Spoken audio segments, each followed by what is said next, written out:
धुरंधर film box office पर यूं ही success नहीं हुई। पर्दे पर रणवीर सिंह जितने जाबाज दिख रहे हैं, पर्दे के पीछे आदित्य धर ने इसे ब्लॉकबस्टर बनाने के लिए उतने ही दमखम से साहसिकता भी दिखाई। उन्होंने क्या क्या स्ट्रेटजी अपनाई, आइए इसे विस्तार से समझते हैं। रणवीर सिंह स्टारर धुरंधर को दर्शकों का एक बड़ा वर्ग प्रोपेगेंडा फिल्म मानता है। दिसंबर में जब इस फिल्म का पहला पार्ट आया था, तब इसे कुछ लोग दबे छुपे प्रोपेगेंडा कह रहे थे। अब जबकि धुरंधर द रिवेंज आई है, तो इसे सभी खुलकर प्रोपेगेंडा बता रहे हैं।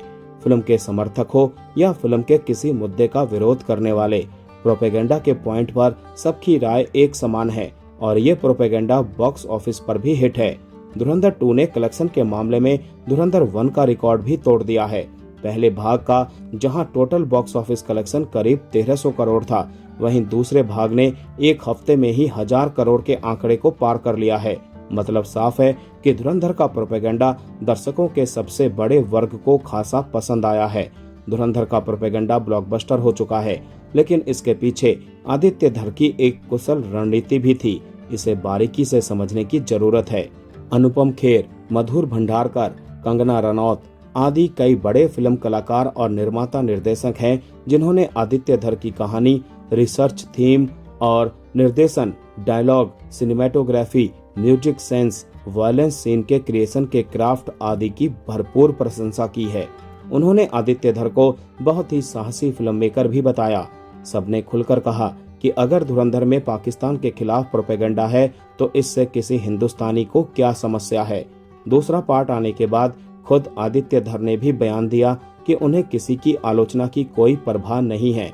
जाहिर है कि दर्शकों से मिले अपार समर्थन से आदित्य धर का जोश हाई है। राकेश बेदी, रणवीर सिंह, अक्षय खन्ना, संजय दत्त, अर्जुन रामपाल, आर माधवन और सारा अर्जुन आदि कलाकारों की परफॉर्मेंस जबरदस्त है। लेकिन धुरंधर की कामयाबी का रचनात्मक श्रेय पूरी तरह से आदित्य धर के हिस्से हो जाता है। आदित्य फिल्म के डायरेक्टर, प्रोड्यूसर और राइटर भी हैं, लिहाजा इसमें कोई दो राय नहीं कि उन्होंने जो चाहा, जैसा चाहा वैसा फिल्म में खुलकर दिखाया, सुनाया और उसे पूरी साहसिकता के साथ फिल्माया। ये परवाह नहीं कि रिलीज के बाद उनकी फिल्म का कौन सा मसला विवादित हो सकता है या किस तथ्य और सीन को लेकर निशाने पर वो आ सकते हैं। आदित्य के अंदर ये आत्मविश्वास यूं ही नहीं था। उरी द सर्जिकल स्ट्राइक के नैरेटिव की भी खूब सराहना हुई थी। डायरेक्टर की रणनीति की बात करें तो सबसे पहला फैक्टर उनकी साहसिकता है। आतंकवाद और भारत पाकिस्तान के युद्ध के विषय पर इससे पहले भी अनेक फिल्में बनी, लेकिन धुरंधर की कहानी में इसके बुनियादी पहलू को विस्तार से दिखाया गया। फिल्म में बॉर्डर पर युद्ध नहीं था, बल्कि बॉर्डर के भीतर पाकिस्तान में दहशतगर्दों के ठिकानों के खिलाफ ऑपरेशन था।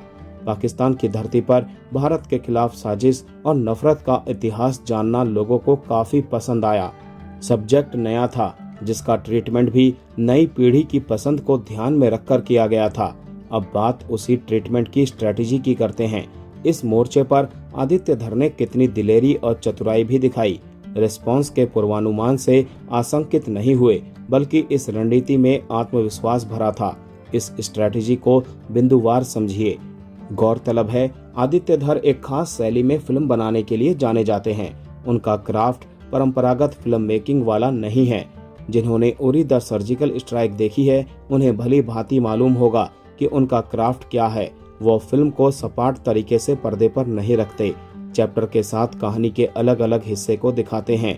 धुरंधर के दोनों भागों में उन्होंने एक बार फिर यही चैप्टर पॉलिसी अपनाई। चैप्टर बनाकर फिल्म पेश करने से रोचकता बढ़ जाती है और दर्शकों को आसानी से एंगेज कर लिया जाता है। चैप्टर के साथ कहानी का फिल्मांकन OTT वेब सीरीज या फिल्म की एक जानी पहचानी शैली है।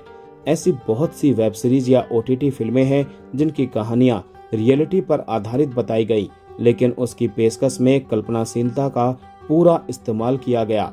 ऐसी पेशकश अक्सर सुर्खियों में शामिल होती है। सच या झूठ की जितनी चर्चा होती है, उससे फिल्म को उतना ही फायदा होगा। धुरंधर रियल है या फिक्शन, या कि कितना रियल और कितना फिक्शन, डायरेक्टर राइटर ने इसे बहस के बीच में रखा, जिससे फिल्म को फायदा हुआ। आदित्य धर ने धुरंधर को कैसे OTT के टेस्ट के साथ पेश किया है, उसे भी समझिए। न केवल OTT के टेस्ट को पेश किया गया, बल्कि उन आलोचनाओं की भी परवाह नहीं की गई जो अक्सर OTT वेब सीरीज या फिल्मों को लेकर की जाती है। इस सिलसिले में सबसे पहले फिल्म के डायलॉग्स की भाषा को गौर से सुनिए। फिल्म के डायलॉग्स कहीं कहीं बहुत ही गहरे और अर्थपूर्ण हैं। खास तौर पर खुफिया विभाग के प्रमुख के रोल में अजय सान्याल बने R माधवन के डायलॉग सुने। माधवन ने उन संवादों को बखूबी पेशकश दी है। वे संवाद और भी भावपूर्ण बने हैं।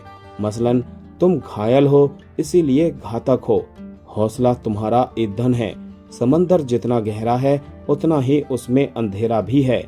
इसी फिल्म में SP असलम चौधरी बने संजय दत्त के हिस्से बड़े ही घटिया डायलॉग आए हैं। हाँ, ये सही है कि वो कैरेक्टर वैसा ही था, लेकिन जब हम किसी कैरेक्टर को पर्दे पर पेश करते हैं तो वह पब्लिक डोमेन में जाता है, जहां सेल्फ सेंसर की भी दरकार होती है। धुरंधर में संजय दत्त के गंदे संवाद को हम यहाँ पर बोल नहीं सकते। अगर आपने फिल्म देखी है तो आपको जरूर मालूम होगा।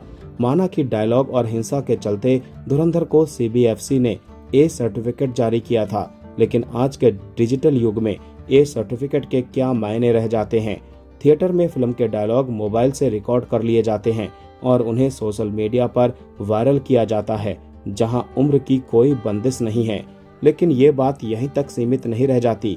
आदित्य धर ने जो गंदे डायलॉग सुनाए हैं या बेलगाम खूनी हिंसा का फिल्मांकन किया है, OTT पर उन्हें नियंत्रण करने की वकालत लंबे समय से की जाती रही है।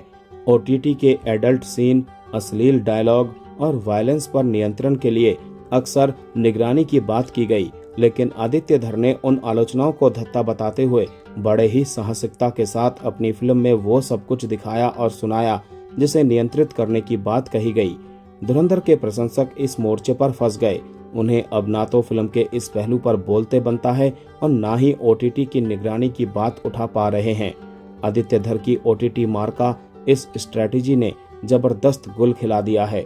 यही हाल विलन कैरेक्टर के फिल्मांकन को लेकर भी है। हाल के सालों में विलन के महिमा मंडन का मसला खूब जोर शोर से उछला था। सवाल ये उठाया गया था कि हमारी फिल्मों में विलन कैरेक्टर को इतना ग्लोरीफाई करके क्यों दिखाया जाता है, लेकिन आदित्य धर ने इस मोर्चे पर भी सीना ठोक के अपनी इच्छा के मुताबिक रहमान डकैत और अंडरवर्ल्ड डॉन दाऊद इब्राहिम जैसे किरदारों को पोर्ट्रे किया। अक्षय खन्ना के निभाए रहमान डकैत के किरदार की छटा सोशल मीडिया पर वायरल हो गई, तो दूसरे पार्ट में दानिश इकबाल के निभाए दाऊद उर्फ बड़े साहब का किरदार भी बड़े सवालों के केंद्र में है। जाहिर है आदित्य ने हर मोर्चे पर सिनेमाई क्रिएटिव लिबर्टी का पूरा सहारा लिया है और कोई हैरत नहीं कि लिबर्टी लेने की इसी स्ट्रेटेजी ने फिल्म को ब्लॉकबस्टर बना दिया। लोग जो देखना चाहते हैं उस विजन को उन्होंने परोसा है।